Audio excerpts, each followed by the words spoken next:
नमस्ते दोस्तों, आपका स्वागत है हमारे YouTube चैनल ड्रीम एकेडमी में। हमने पिछले अध्याय में सूरदास जी के जीवन परिचय और उनके प्रथम पद कृष्ण की बाल लीला से संबंधित राधा और कृष्ण का प्रथम मिलन पद का अध्ययन किया था। आगे हम उनके 3 पदों का अध्ययन करेंगे। अपने तो पठवत नहीं मोहन हमरे फिरी न फिरे। पठवत यानी भेजना।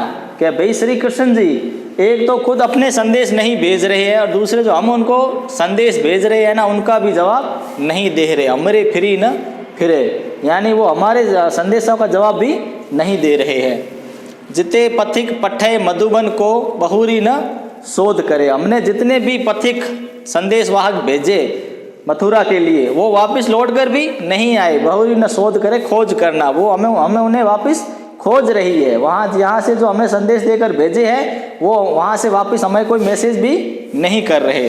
जिते पथिक पठे मधुबन को बहुरी न शोध करे। हमने भी जितने भी मधुबन यानी मथुरा में संदेशवाहक भेजे हैं वो दोबारा वापस लौट कर भी नहीं आए हैं। बहुरी न शोध करे, वो वहीं रह गए हैं। अब आगे क्या कह रही गोपिकाएं?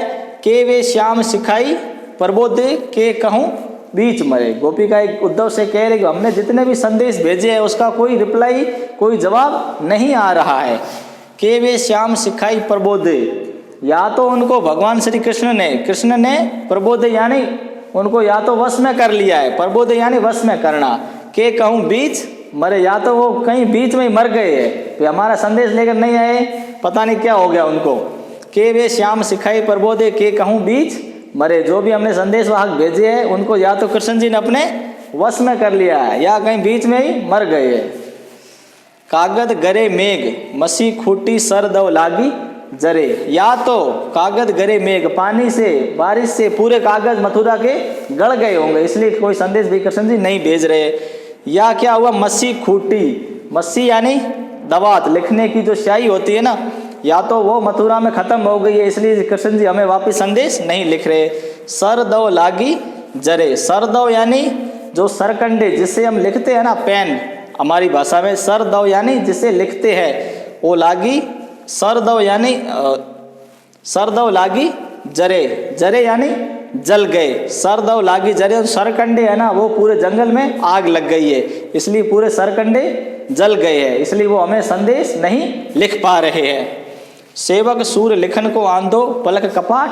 अरे सूरदास जी कह रहे हैं जो प्रेम में अंधा व्यक्ति कैसे लिख सकता है? सेवक सूर लिखन को आंधो, हम तो अपने उनके प्रेम में अंधी हो गई है, इसलिए हम तो कैसे संदेश लिखे? पलक कपाट। अरे और हमने श्री कृष्ण को क्या किया है? अपने पलकों के अंदर छुपा लिया है। कपाट यानी किवाड़ होता है, पलकों को किवाड़ बताया गया है कि हमने उन्हें अपने अरे यानी अड़ गए हैं, हमने उन्हें अपने पलकों के अंदर समा लिया है, बंद कर लिया है, और हम तो उनके प्रेम में अंधी है और कितना ही हमें उनको संदेश भेजा है, लेकिन वो हमें एक भी रिप्लाई, एक भी संदेश का जवाब नहीं दे रहे हैं। देखो इसमें जो कठिन शब्दार्थ आए हैं ना उनके बारे में हम देखेंगे। संदेश नहीं, मधुबन यानी मथुरा, कूप यानी कुआ, पठवत यानी भेजना, शोध यानी खोज, प्रबोधे यानी वश में करना, मसी यानी स्याही है ना, सर दव यानी सर। कठिन शब्दार्थ आए। मधुबन किसके लिए आया है? मथुरा के लिए। कूप यानी कुआ। अपने तो पठवत, पठवत यानी भेजना, पठवत यानी भेजना। के वे श्याम सिखाई प्रबोधे, प्रबोधे यानी वश में करना। मसी यानी स्याही जिससे लिखते हैं। सर यानी सरकंडे जिससे पेन बनाई जाती है। अब हम इस पद्यांश को एक बार वापस पढ़ेंगे। देखो संदेश नहीं मधुबन कूप भरे। गोपिकाएं कह रहे कि हमने तो कृष्ण जी को जितने भी संदेश भेजे उससे मथुरा के पूरे कुएं भर गए, लेकिन फिर भी कृष्ण जी को हम पर दया नहीं आ रही, जो हमें एक भी संदेश का जवाब नहीं दे रहे हैं। अपने तो पठवत नहीं मोहन हमरे फिरी न फिर। एक तो वो अपने संदेशवाहक भेजते नहीं है और दूसरे जो हम भेज रहे हैं उसका भी वो कोई जवाब नहीं दे रहे हैं। जिते पथिक पठे मधुबन को बहुरी न शोध करे। हमने जितने भी संदेशवाहक भेजे वो वापस लौट कर नहीं आए हैं, वहीं रह गए, पता नहीं कहाँ हम उनको खोज कर रही है, वो हमें मिल ही नहीं रहे। के वे श्याम सिखाई प्रबोधे के कहूँ बीच मरे। या तो कृष्ण जी ने उनको क्या कर लिया? अपने वश में कर लिया है, या वो कहीं बीच में ही मर गए, इसलिए हमें संदेश नहीं पहुंच रहे। कागज गरे मेघ मसी खूटी सर दव लागी जरे, या तो वहाँ के पूरे जो कागज है ना वो बारिश से जल गए हैं। मसी खूटी, या तो वहाँ की पूरी स्याही खत्म हो गई है। सर दव लागी जरे, यहाँ जो सरकंडे के जंगल है उसमें आग लग गई है, इसलिए कृष्ण जी हमें संदेश नहीं भेज रहे। सेवक सूर लिखन को आंधो पलक कपाट, अरे और हम तो उनके प्रेम में अंधा व्यक्ति कैसे लिख सकता है, उन्हें तो हमें कृष्ण जी को हमने अपने पलकों के कपाट में अड़ा के रखा, या उन्हें हमने अपनी आँखों में बसा के रखा है। आगे हम तीसरे पद का अध्ययन करेंगे। तो देखो, उदो मन माने की बात, दाख छुहारा छाड़ी अमृत फल विष कीरा विष खात, ज्यों चकोर को दे कपूर को तजी अंगार अघात, मधुप करत घर फोरी काठ में बंदत कमल के पात, ज्यों पतंग हित जानी आपणो दीपक सौ लपटात, सूरदास जाको मन जासो सोई तही सुहात। इसमें गोपिकाएं उद्धव से कह रही है कि भी, इसमें गोपिकाएं उद्धव से कह रही है कि भी हे उद्धव, भी जिसके मन को जो सुहाता है ना उसे वही पसंद आता है। हम कृष्ण जी के प्रेम में बंध चुकी है, तो हमें कृष्ण जी ही सुहाते हैं। और इसके लिए वो कह रहे भी उद्धव मन माने की बात है, उद्धव अपने अपने मन के मानने की बात है। उद्धव मन माने की बात है, उद्धव की अपने अपने मन के मानने की बात है। दाख छुहारा छाड़ी अमृत फल विष कीरा विष खात, गोपिका कह रही भी दाख यानी किशमिश, छुहारा एक फल, छाड़ी अमृत फल, विष कीरा विष खाद। गोपिका कह रही कि जो गंदगी में रहने वाला कीड़ा होता है ना, विष कीड़ा यानी गंदगी में रहने वाला कीड़ा, उसको किशमिश और छुहारे जैसे अमृत यानी मीठे मधुर फल, उसको मधुर फल पसंद नहीं आते। जो गंदगी में कीड़ा रहता है उसको वो सिर्फ गंदगी ही खाता है। विष कीड़ा विष खाद, उसको वही पसंद है, उसको चाहे भले किशमिश छुहारा कितने भी मधुर फल मीठे फल दे दो, वो क्या खाएगा?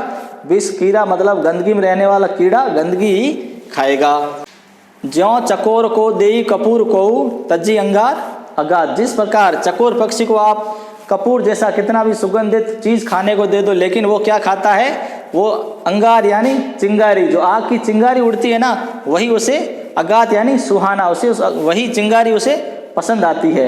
ऐसा कहा जाता है कि चकोर पक्षी जो होता है ना, वो रात भर चंद्रमा की रोशनी को देखता रहता है, इसलिए वो जो अंगार जो लपटे उठती है ना, उसमें जो चिंगारी वो चिंगारी उठती है उसे ही खाने का प्रयास करता है, वो उसका मन उसी में लगता है।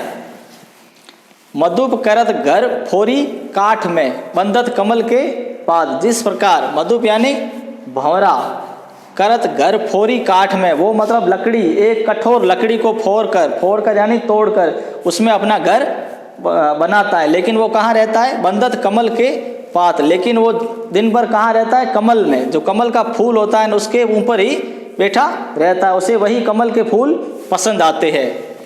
तो मधुप करत घर फोरी काठ में बंदत कमल के पात, एक भंवरा जो लकड़ी में छेद करके अपना घर बनाता है, लेकिन वो कहाँ रहता है? उसको कमल के फूल ही सुहाते हैं। ज्यों पतंग हित जानी आपणो दीपक सौ लिपटात, जिस प्रकार पतंगा होता है उसे क्या पसंद आता है? जो दीपक की लो होती है ना, उसके पास ही उसे उसकी लपटें ही पसंद आती है, और वहाँ जाता है, वहाँ भले ही उसमें लपटों में आप जलकर मर जाता है, लेकिन फिर भी उसे दीपक के पास भी लपटें ही पसंद आती है। सूरदास जाको मन जासो सोई ताही सुहाद, सूरदास जी कह रहे कि गोपिया उद्धव से कह रहे कि जिसके मन को जो पसंद होता है उसे वही सुहाता है। अब हम देखो इसमें पद्यांश में जो कठिन शब्द है उनके बारे में जानेंगे। दाख यानी किशमिश, अमृत यानी मधुर, और विष कीड़ा यानी गंदगी में पलने वाला कीड़ा, मधुप यानी भंवरा, काठ यानी लकड़ी, और अंगार यानी चिंगारी, और अगाध यानी अच्छा लगना। तो हम इसको एक बार वापस देखेंगे।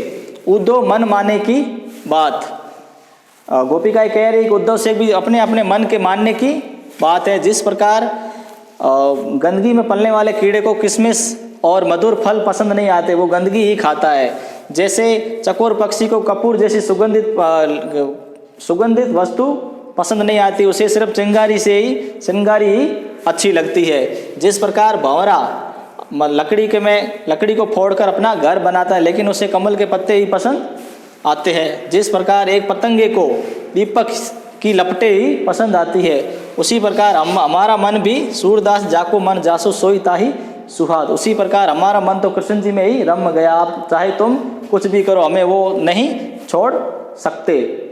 आपको ये वीडियो कैसा लगा? अगर आपको अच्छा लगा तो आप लाइक, सब्सक्राइब और शेयर जरूर करें, और अपने सुझाव हो तो कमेंट बॉक्स में बता सकते हो। धन्यवाद।